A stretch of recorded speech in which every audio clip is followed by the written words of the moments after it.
Alright, so the Mlb Postseason starts on Friday. I need something to be wrong about. This is a perfect combination for me. So, unfortunately, to discuss the elephant within the room, and actually, I don't know if you knew this. Type of elephant I'm discussing. The best example I have is this pillow. But this is the elephant within the room. They didn't make it within my webpage that I'm currently viewing, but they won 83 or 4. The game is currently ongoing because apparently game 162 is meaningless this year, and the bracket's already set. But they are playing right now. They're tied 1-1, I believe. They're tied at 1. They're tied at 1 as we speak currently. Anyway, besides the point, this is the Mlb Postseason Bracket for this season. So the way it's set up this year, there's 12 teams, 1 seed gets bye, 2 seed gets bye, and it's that way in both leagues. And then you have the 4-5, the 3-6, that makes sense. What doesn't make sense, the 3-6 plays the 2, and the 4-5 plays the 1. So basically they kept the wild card and the 1 seed the same, and threw in this game.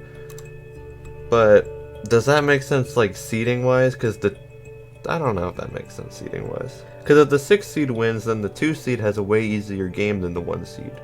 So what they should really do is, like, you know, the NFL format, the reformat, the what did I say? Well, they had 6 teams, they would reseed. So the 1 seed gets the lowest remaining and the 2 seed gets the highest remaining. They should do something like that. That'd make more sense.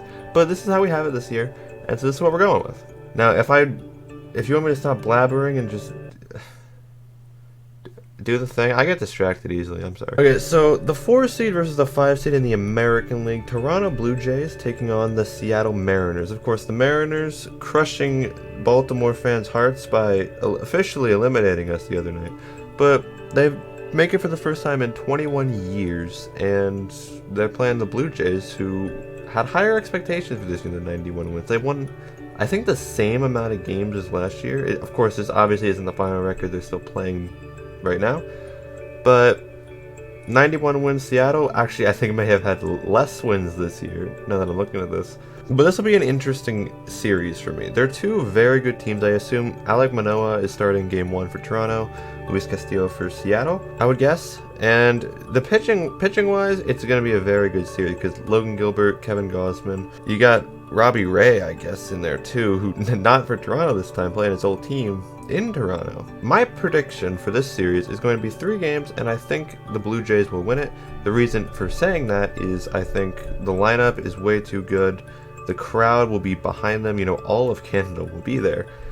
And that's just my prediction for this series, is the Blue Jays moving on. Now, the 3 seed versus the 6 seed, the out-of-nowhere Cleveland Guardians, who changed their name and are apparently now, once again, the playoff team. They beat out the White Sox and the Twins. The Twins sort of fell off right after I made my predictions video. The White Sox had such a disappointing season, but the good news for them is Tony La Russa's finally out of the equation. So the Guardians are very good. They have Terry Francona, potential manager of the year. I think it should be Brandon Hyde, but that's definitely not a biased opinion. And they are playing against the Tampa Bay Rays, who are just, they're injured, but they traded for guys. They have guys that are good. They always just find a way to make it in. So they snuck in as the 6th seed this season. They'll play the 3 seed, the Guardians. And this will be a very interesting series. And honestly, I don't know where to go with this one, because the whole stereotype, the AL Central team's the weakest, they're not very good. I think the Guardians are pretty good. I don't think they're a bad team.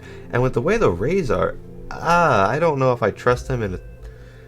You know, everything's telling me to pick Cleveland, but Tampa Bay's just like, they're Tampa Bay. I'm going to pick Cleveland.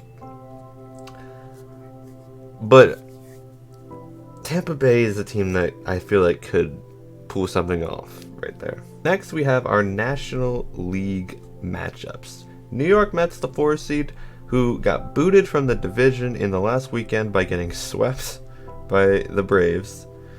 And we have them playing against the 5 seed, the San Diego Padres, who, a roller coaster for them. They got Juan Soto at the trade deadline, lost Tatis because he got in a motorcycle accident, and then PEDs, and they got good pitching sometimes.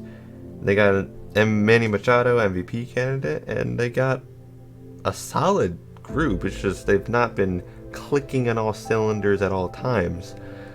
They gotta be clicking on all cylinders for this specific time, however, because it's very important for them. They'll be playing in Queens against the Mets, who I assume will put out DeGrom and Scherzer.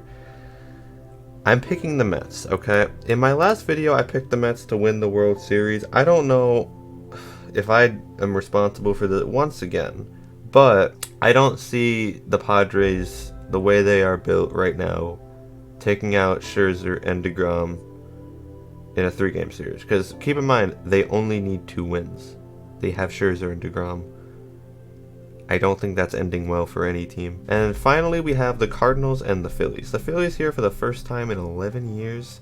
They beat the Astros the other night, and Nola almost threw a perfect game, and then the next night, Astros almost threw a no-hitter. And yeah, it was a bit of a roller coaster season for them. Harper got injured earlier, and then all this stuff happened. They snuck in because the Brewers fell apart. And they'll be playing against the Cardinals, who caught fire at the end of the year. Albert Pujols is the main story about that. He is their MVP. It's kind of surprising how good of a season he really had. Like, I don't think he's been that good in 10 plus years almost. The Phillies are not going to be slouches in this series because of the pitching stuff they have. I mean, Aaron Nola and Zach Wheeler, that's not bad. The advantage St. Louis really has is the home field for the 3 games. They have an MVP candidate, Paul Goldschmidt, and they have Nolan Arenado, who's the other MVP candidate. You know what? I feel like doing something different here. I've picked all the higher seeds so far, and I don't want this to be a super boring chalk video. So I feel like the Phillies have a chance to win this series, and I'm going to pick them for that reason. Because I feel like I'm going to ride their pitching staff, and I'm going to ride that wave. I just said ride twice, but you know what I mean. That's what I'm going with. So now we have our division series matchup completely set up. We have Houston taking on Toronto, Cleveland taking on New York, LA taking on the other New York, and the Braves taking on the Phillies. Starting up here, Astros, Blue Jays. The Astros are a juggernaut. That's a nice way to put it. What's that? Nice? What does that mean? They won 105 games this year. I don't know if they're winning right now. I don't know. These teams have all played at 161. I'm recording this before the games are done. I've said that. Continue to speak. The Astros have had a very good season. Justin Verlander came back. He was way better than anyone could have seen coming. Of course, they lost Michael Brantley, but they have so many other guys. Altuve, Jeremy Pena had a good start to the season. Slowed down, but he's still pretty good. The reigning batting champion. They have Alex Bregman, who's been one of the better hitters in recent times, and Kyle Tucker. They have a lot of really good hitters. The Blue Jays do too, though. They have Bo Bichette, they have Vlad Guerrero Jr., they have a lot of guys and the pitching staff. However, coming off that 3-game series, how much will that be depleted against the Seattle Mariners? I don't know. So this series is really going to come down to 2 things for me. It's going to come down to which pitching staff performs better. Just generally, I mean, they have horses. Each team does have horses. They have Alek Manoah, Kevin Gausman, and Justin Verlander, Framber Valdez. They have the guys to get it done each side. It's just going to be about how they line up with each other and how they end up performing. Personally, for me, with the Crawford boxes and the way they're set up, that favors the right-handed hitter. The Blue Jays have a couple of good ones of those. And then, of course, the home field in Toronto. I do like the Blue Jays in this series, so that's what I'm going to pick. I'm going to pick the Blue Jays to win this series because I feel like with that offense in Minute Maid Park, they can hit. They have good pitching. They have good pitching. The bullpen scares me, but if you can get to Toronto with 1 win, I feel really good that you can win 2 games with that crowd behind you because they are loud in the playoffs. It brings me back to that whole Toronto versus Texas rivalry back in the day. 16? They wildcard team stormed in. We don't discuss the wildcard game, of course. But anyway, Cleveland versus the Yankees. Now, this one is... I like the Yankees in this series. I'm going to say that right off the bat. But I don't discount Cleveland.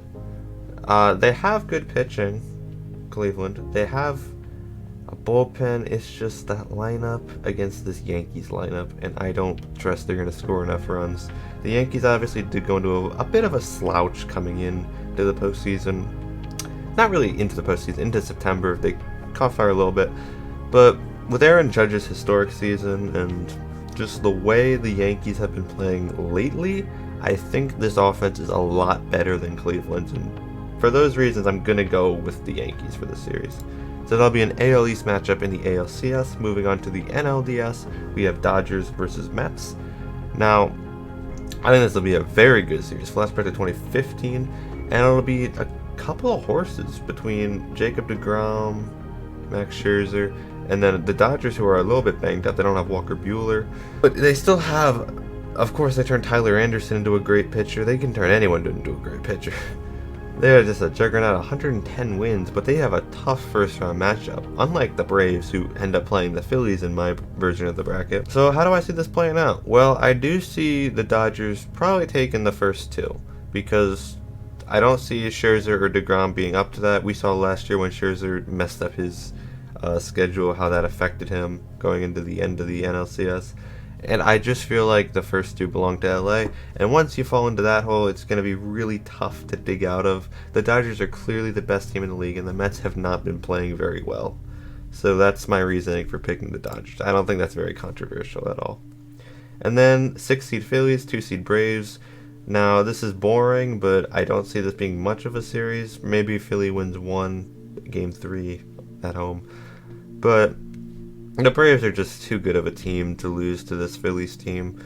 The way they're built for a deep run, and that's just how it's going to end up playing out. So we have our championship series. We have the Blue Jays taking on the Yankees, and we have the Dodgers taking on the Braves. ALCS, Blue Jays, Yankees. Now this is a very fun series. A lot of offense. Good pitchers as well. The Yankees have a bit of a bullpen problem. They're a little bit shaky. They might have to have Chapman on their postseason roster if things keep going the way they're going with the injuries. But the Yankees have a very good starting staff, and they have a little bit of depth there. Nestor Cortez, Garrett Cole. They have some guys there that can really supplement kind of a shaky bullpen at times. So 7-game series, you got 2 New York, 3 Toronto, 2 New York. So where are we going to go with this? Which team is going to go to the World Series? The Blue Jays or the Yankees? Well, that's tough, because I'm an Orioles fan. You know, neither of these teams are like top of my bucket list. We're going to go with is the Yankees, however. This, I don't know. They fell into a slouch in the middle of, what month was that? August. And I just feel like this is a special year for them. With the way Aaron Judge played, with the way they started the season. I don't think that little slash in the middle of the season means or should define what the season was for them. I'm not a fan of them, but I have a lot of respect for what they've done this year. And so I think they are the team in the American League that I like to win it right now. I don't know, something about just the way they're built. This is like the year they need to win it, especially considering Aaron Judge talks about leaving and all. This is the year I feel like they have to do something in the playoffs. And then we have our NLCS matchup for the 3rd year in a row, Dodgers versus Braves. It's just happening all the time now. And this is going to be a really good series. I think, obviously, it's going to go 7 games. It's going to be great. Dodgers won it 2020. Braves won it last year. And so this will be kind of the rubber match, you know. Braves 101 wins currently. We don't know the final result, what that will be yet. You will when this comes up. And the Dodgers 110 wins. That is just crazy that they're that good. So how do I see this playing out? Well, obviously I said 7 games, and I very well could see the Braves coming out here and just flat out repeating. I could see that happening. Yeah, they have a very, very good offense. That rotation's Max Fried at the top of it. If he's healthy, that's a great one starter. And I don't know, just the way they're built, I just love this team right now. I love the way the Braves are playing. I'm going to pick them to advance here. I'm not discounting the Dodgers, and I know picking against them is probably the wrong move. They have 110 wins. They're a very good team. But when I make predictions, I don't make them like, oh, what team has the best record? What team has the best season? I make it like, okay, who would I personally like to see win, and who do I think can win? The Braves can win this series, and I think it's a strong possibility that they could. And finally, we have the World Series, Yankees versus Braves. This kind of is a historic matchup, in a way. They played a while ago, I think, if I'm remembering this. Yeah, they played 1996, and the Braves won. We're going to repeat history here. I think the Braves are going to... They're going to repeat as champions, and I think they're going to repeat the matchup history. Is that a thing I can say? They're going to repeat the matchup history. I like the Braves to win their second consecutive World Series here. Now, these are just my thoughts, predictions. I don't think any of this is going to be right. Things I could, if I had to change, if I think could see different. I could see Houston winning, and I think if Houston wins this, they go to the World Series. I could see the Mets pulling something out. They obviously won 100 games with a scuffle at the end, so very talented team. And I could see the Dodgers obviously making a run. But this is just what I think, and we'll see how wrong I am come a couple days. Orioles can still go to the World Series, so we just got to buy tickets.